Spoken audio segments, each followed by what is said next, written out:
আজকের এই সভায় যিনি সঞ্চালক আমাদের সকলের শ্রদ্ধেয় অভিভাবক, সবাই যাকে চেনে, শ্রদ্ধেয় প্রদীপ ঘোষ মহাশয় এখানে উপস্থিত আছেন।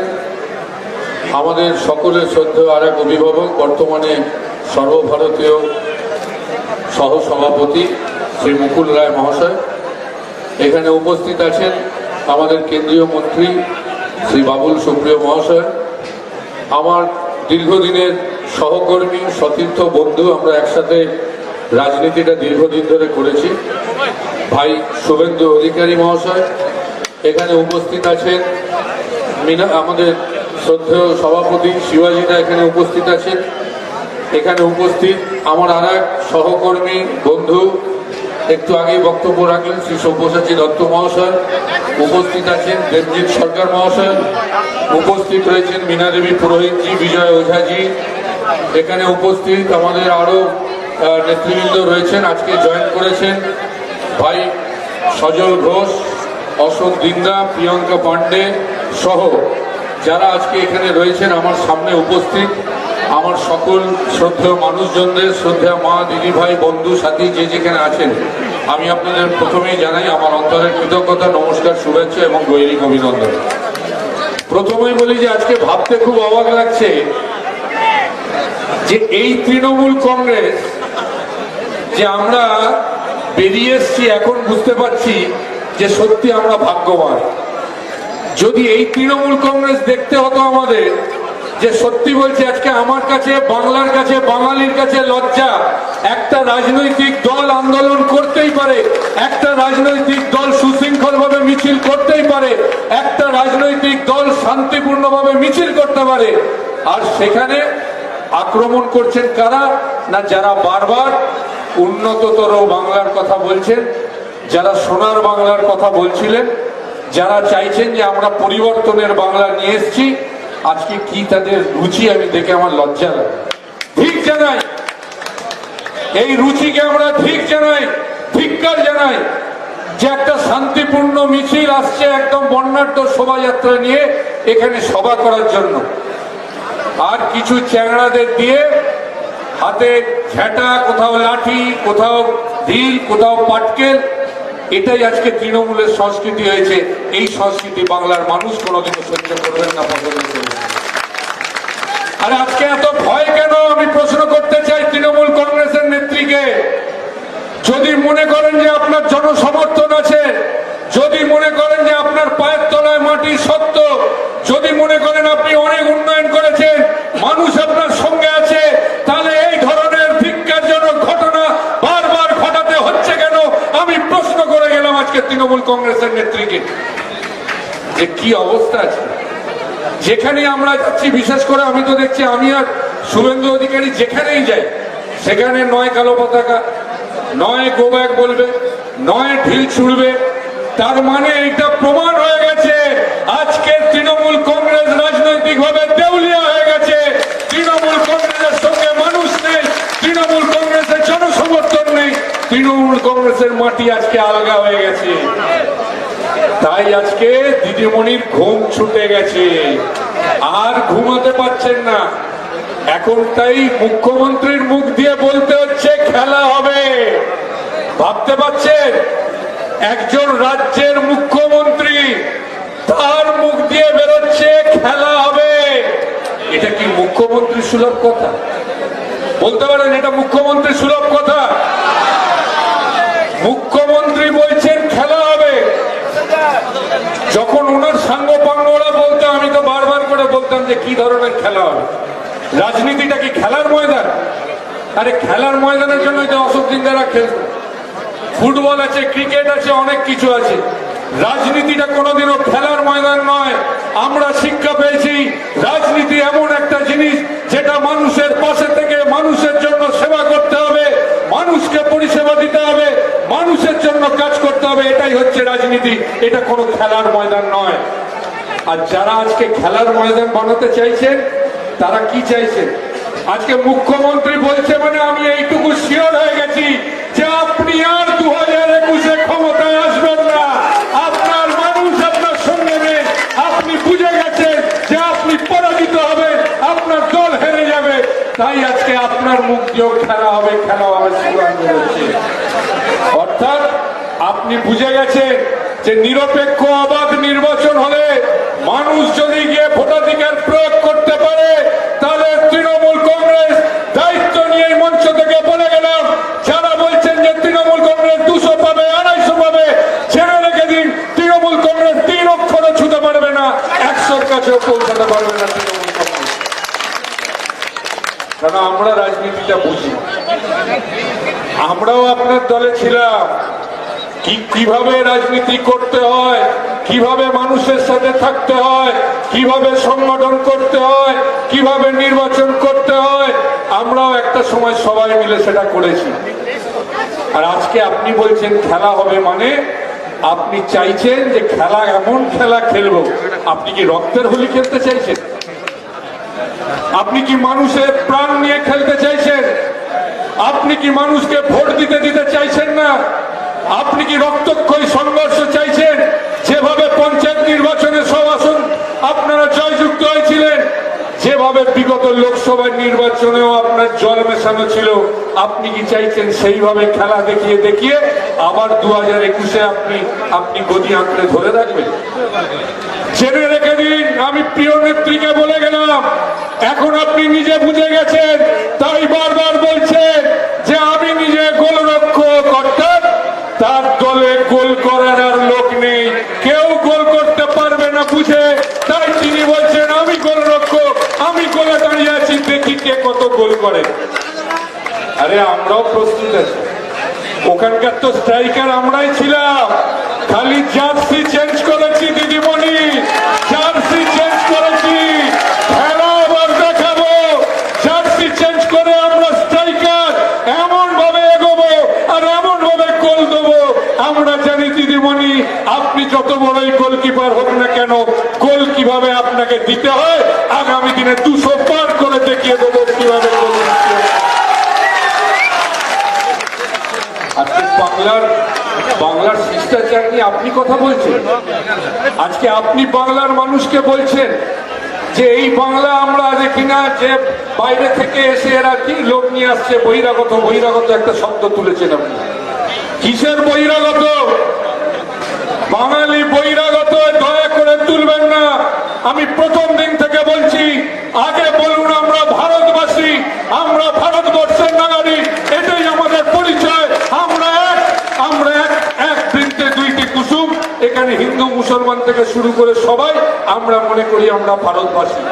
আমাদের প্রথম মাথা উঁচু করে আমরা বলি আমরা ভারতীয়, আমাদের প্রথম পরিচয় আমরা ভারতীয়। আপনি এখানে বাঙালি বহিরাগত করে ভোট নেওয়ার খেলা খেলছেন। আরে আপনি তো মানুষদের চাকরি দিতে পারেননি, আপনি তো বেকার যুবক যুবতীদের চাকরি দিতে পারেননি, তাই অন্য রাজ্যে তারা চলে গেছে। এখানকার শ্রমিকরা সব থেকে বেশি দক্ষ। আজকে একটা সময় ছিল যখন ভারতবর্ষের অন্য রাজ্য থেকে বাংলায় আসতো মানুষ কাজ করতে, আর আপনার রাজত্বে আগে 34 বছর দুঃশাসনরা শাসন করে গেছে, আর আপনার রাজত্বে এইখানকার মানুষদের বাইরে চলে যেতে তারা বাধ্য হচ্ছে, যেহেতু এখানে রোজগার নেই। আপনি বাঙালি বহিরাগত করছেন, বাংলার মানুষেরা সহ্য করবে। আজকে আমাদের কবিগুরু রবীন্দ্রনাথ ঠাকুর, তার আপনারা জানেন জাতীয় সঙ্গীত জনগণ মন, আজকে ভারতবাসীর প্রত্যেকের মুখে মুখে ঘোরে। আজকে বন্দে মাতরম প্রত্যেকের মুখে মুখে ঘোরে, তারা তো বাংলার গৌরব। আজকে ভারতবাসী যখন জনগণ মন গায়, আজকে যখন আমরা জাতীয় সঙ্গীত গাই, আমরা যখন বন্দে মাতরম করি, সারা ভারতবর্ষের মানুষ করে, আর আপনি সেখানে বাঙালি বহিরাগতর বিভেদ তৈরি করতে চাইছেন। জেনে রেখে দিন, সাম্প্রদায়িকতার থেকেও বড় বিষ হচ্ছে এই প্রাদেশিকতার বিষ। সে আগুন আপনি জ্বালাচ্ছেন, একদিন সেই আগুনেই আপনি পুড়বেন।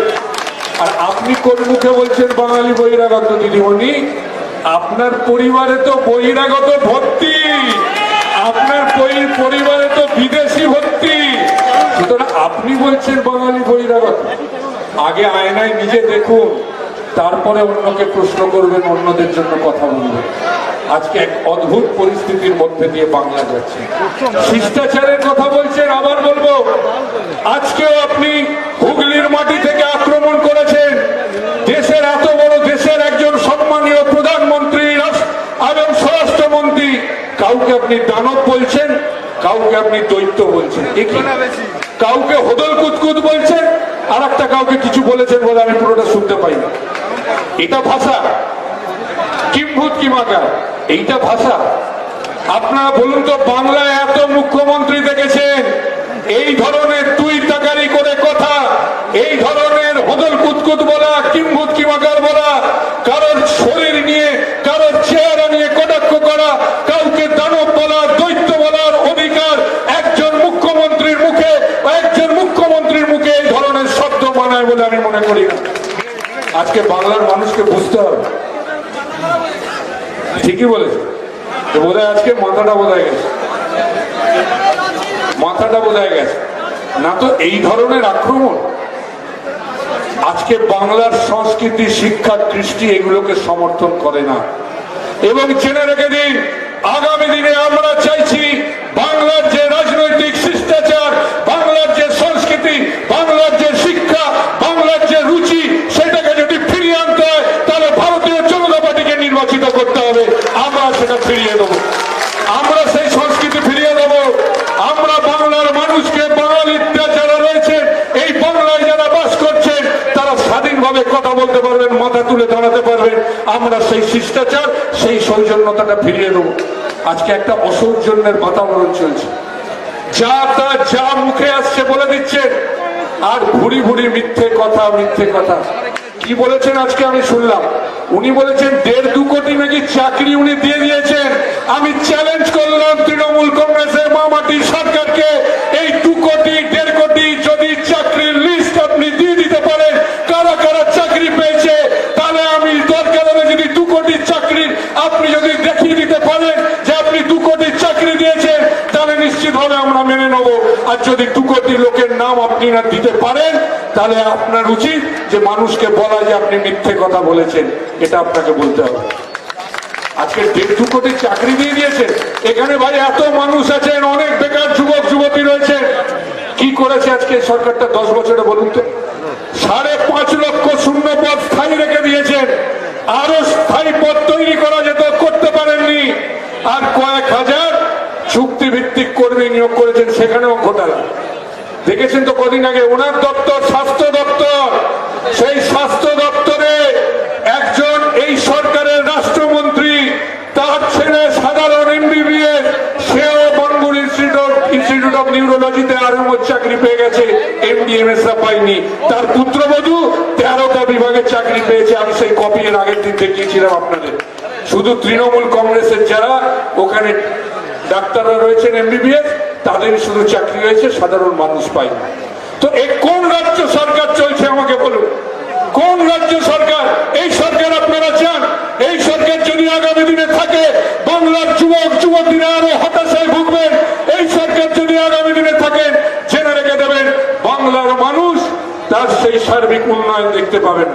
আজকে শুধু কেন্দ্রের সঙ্গে ঝগড়া করে করে কাটিয়ে দিল। একটা রাজ্য সরকার কেন্দ্রের সঙ্গে ঝগড়া করে করে কাটিয়ে দিল। ঝগড়া করলো 34 বছরে 30 বছর বামপন্থীরা, আর 9 বছর ধরে দিদিমণি শুধু ঝগড়া করে দিল।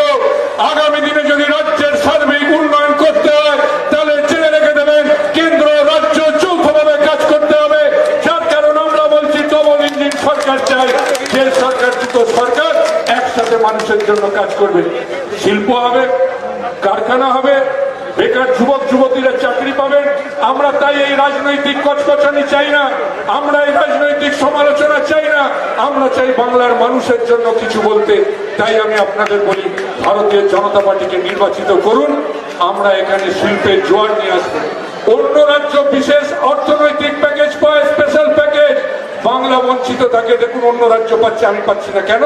খালি ঝগড়া করছে, খালি ঝগড়া করছে। মিটিং ছিল নীতি আয়োগের, যান না উনি, আধিকারিকদের এক এক সময় পাঠান না। আমি যখন মন্ত্রী ছিলাম এখানে, আমার মনে আছে তখন জলসম্পদ উন্নয়ন মন্ত্রী উমা ভারতীজি কতবার ডেকেছিল, কত হাজার কোটি টাকার একটা ব্রহ্মপুত্রকে নিয়ে একটা বড় প্যাকেজ ছিল। আমি বারবার বলেছিলাম যে এটা করলে রাজ্যের উন্নতি হয়। টাকাটা তো আর বাইরে যাবে না, বাংলার মানুষের হাতে থাকলে বাংলার মানুষ রোজগার করতে যাবে। আমাকে পাঠালেন না। এটাই হচ্ছে এখানকার রাজনীতি। উনি বলেন আমি মানুষের জন্য রাজনীতি করি, আলটিমেটলি উনি মানুষের জন্য রাজনীতি করেন না, শুধু নিজেদের স্বার্থে তিনি রাজনীতিটা করেন। এই রাজনীতি আমরা চাই না। আমরা চাই মা বোনেদের নিরাপত্তা দিক। আমরা চাই আগামী দিনে যত সামাজিক প্রকল্প আছে সেই প্রকল্পগুলো আরো ভালো করে কি করে মানুষের জন্য করা যায়।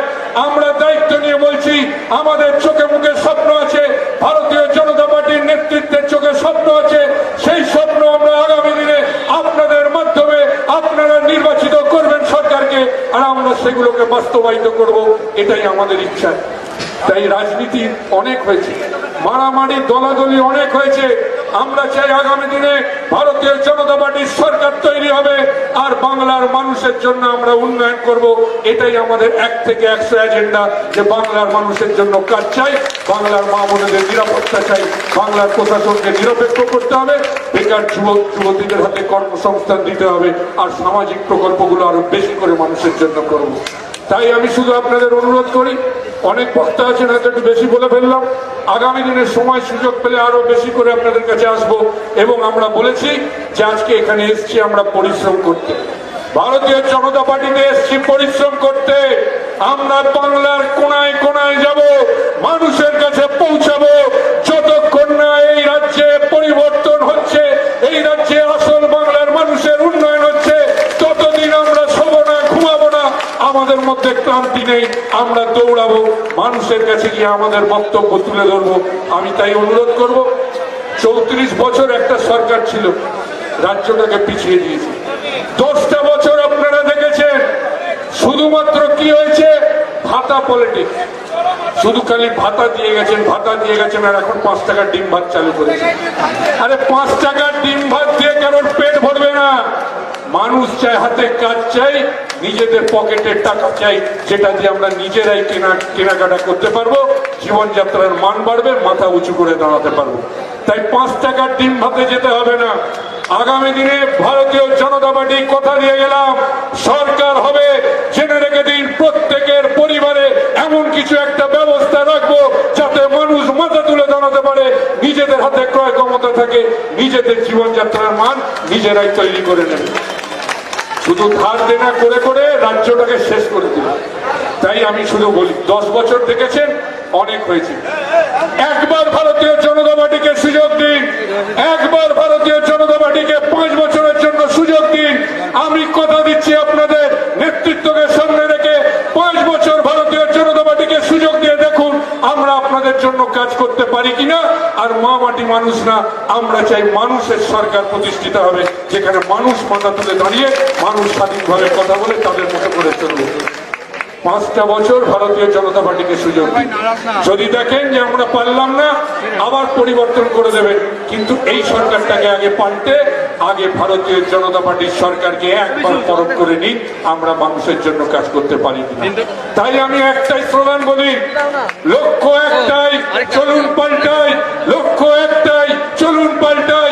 লক্ষ্য একটাই, চলুন পাল্টাই। বলুন আমার সাথে, লক্ষ্য একটাই, চলুন পাল্টাই। লক্ষ্য একটাই, লক্ষ্য একটাই, লক্ষ্য একটাই। আর ওরা ভয় দেখার চাই থাকে, একটাই স্লোগান মানুষের মুখে মুখে দিয়ে দিন, চুপচাপ, চুপচাপ, চুপচাপ, চুপচাপ, চুপচাপ। সুতরাং সবাই পথে ছাপ দেবেন আর পরিবর্তন নিয়ে আসুন। একবার সুযোগ দিন ভারতীয় জনতা পার্টিকে মানুষের জন্য কাজ করা।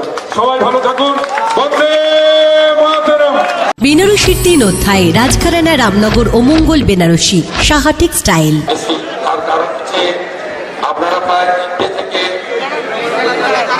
3টে থেকে জড়ো হয়েছিলেন ঋষিকেশ পার্কে, সুকিয়া স্ট্রিটে। তারপরে এতটা পথ, প্রায় 2-3 কিলোমিটার পথ এসেছেন এবং অনেক বক্তব্য শুনেও ফেলেছেন, 1 ঘন্টার বেশি। মাঝে তো ঝাঁটা দেখেছি আমরা, পৌরসভার 100 দিনের কাজের লোকদের সোমা চৌধুরীর স্বামী প্রিয়াল দাঁড় করিয়েছিল, এগুলো সব দেখে রাখলাম। প্রিয়াল চৌধুরী প্রত্যেক ক্রিয়ারই সমান এবং বিপরীত প্রতিক্রিয়া। 15ই মের পরে তো আবার ডাকতে হবে, দুর্গা পূজা, নবরাত্রি পূজা, আর তো কেউ থাকবে না।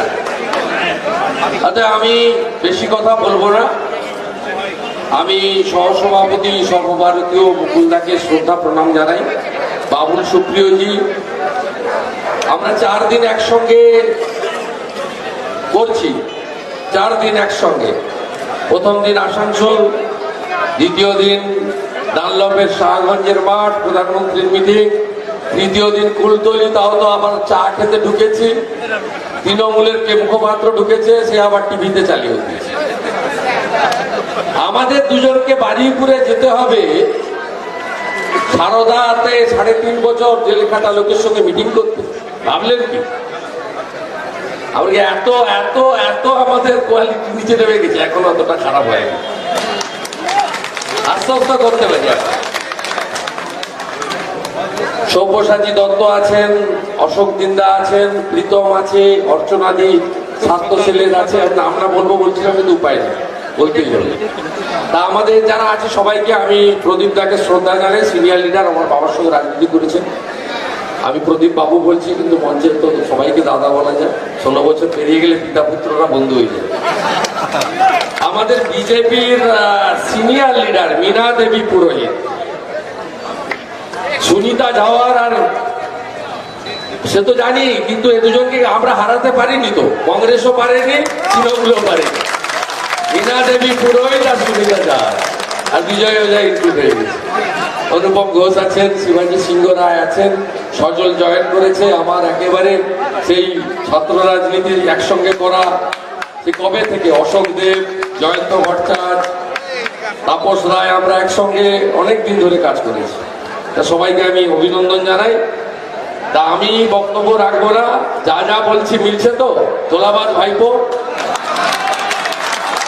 কয়লা বলেছিলাম মিলে গেছে, গরু মিলে গেছে, ম্যাডাম নারেলা মিলে গেছে।